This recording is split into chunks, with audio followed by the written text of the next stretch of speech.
Bayangin deh, perdamaian sudah di depan mata, tapi yang terjadi malah serangan besar-besaran. Nah, kali ini kita akan coba mengurai sebuah teka-teki geopolitik yang, jujur aja, sangat membingungkan. Kenapa justru perang dikobarkan saat damai tinggal selangkah lagi? Ini dia pertanyaan kuncinya kan? Sebuah gencatan senjata besar-besaran sudah hampir disepakati. Kenapa? Kenapa malah melancarkan serangan dahsyat justru di saat-saat kritis seperti ini? Mari kita coba telusuri bareng-bareng. Oke, biar kita semua paham alurnya, ini dia peta jalan pembahasan kita. Kita mulai dari serangan itu sendiri dan pertanyaan besar di baliknya. Terus kita bedah, apakah ini sabotase atau strategi.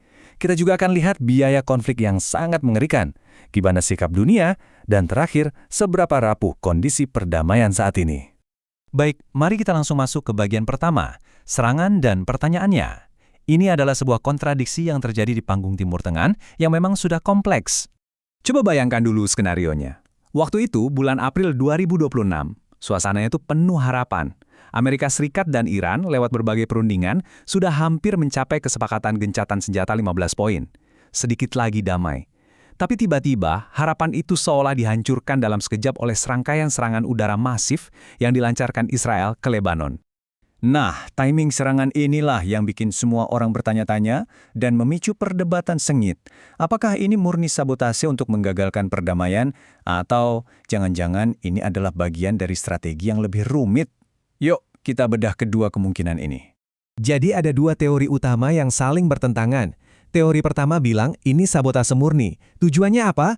Ya untuk memaksa Iran keluar dari meja perundingan, untuk terus berperang demi sekutunya. Intinya, menggagalkan proses damai.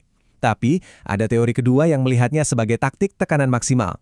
Serangan ini dianggap sebagai alat tawar yang brutal untuk bikin posisi Iran lemah dan akhirnya mau menerima syarat-syarat yang lebih berat. Sabotase atau strategi, keduanya punya pendukung dan logika masing-masing. Oke, terlepas dari apapun motif di belakangnya, dampak di lapangan itu nyata dan, terus terang, mengerikan. Sekarang kita beralih ke biaya sesungguhnya dari konflik ini, baik dari sisi kemanusiaan maupun dari sisi hukum. Lebih dari 250 warga sipil dilaporkan tewas. Angka ini bukan sekedar statistik ya, ini adalah nyawa manusia. Sebuah pengingat yang sangat pahit tentang tragedi yang terjadi di balik manuver-manuver geopolitik. Dan tentu saja, jumlah korban sipil yang begitu besar ini langsung memicu reaksi dunia internasional. Ini membawa kita ke dimensi hukum. Banyak pihak menuduh serangan ini adalah pelanggaran berat terhadap hukum humaniter internasional atau yang mungkin lebih kita kenal sebagai hukum perang. Jadi, apa sih maksudnya? Oke, mari kita lihat prinsip utamanya. Yang pertama adalah prinsip pembedaan.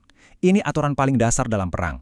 Pihak yang bertempur itu wajib hukumnya untuk bisa membedakan mana target militer dan mana warga sipil. Menargetkan sipil secara sengaja itu ilegal. Titik. Prinsip kedua adalah proporsionalitas. Nah, ini sedikit lebih rumit.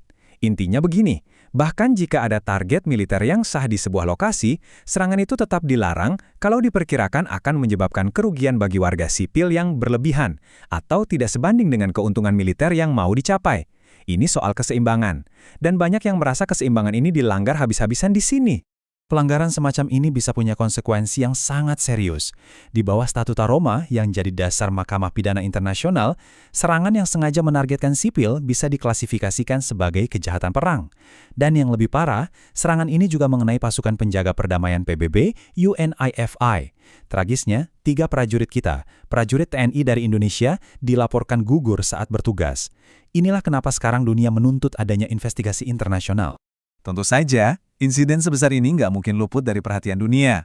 Sekarang, mari kita lihat bagaimana reaksi internasional, terutama dari negara-negara besar di Perserikatan Bangsa-Bangsa.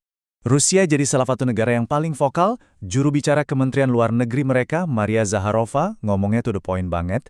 Dia bilang, dan ini saya kutip, "Kami mengutuk serangan udara ini sebagai pelanggaran hukum internasional." Sangat jelas ya posisinya. Dan ini bukan cuma sekedar retorika. Di PBB, Rusia dan Tiongkok itu bergerak barengan. Mereka menuntut agar gencatan senjata diperluas untuk mencakup Lebanon juga. Mereka bahkan menuduh kalau perundingan damai ini jangan-jangan cuma kedok untuk serangan ini. Intinya, mereka kompak memblokir resolusi apapun yang mereka anggap sepihak dan menyatukan suara mereka di panggung dunia. Jadi, setelah semua ini, kita ada di mana sekarang? Kita ada di situasi yang sangat genting. Sebuah perdamaian yang tadinya sudah di depan mata, sekarang jadi sangat rapuh.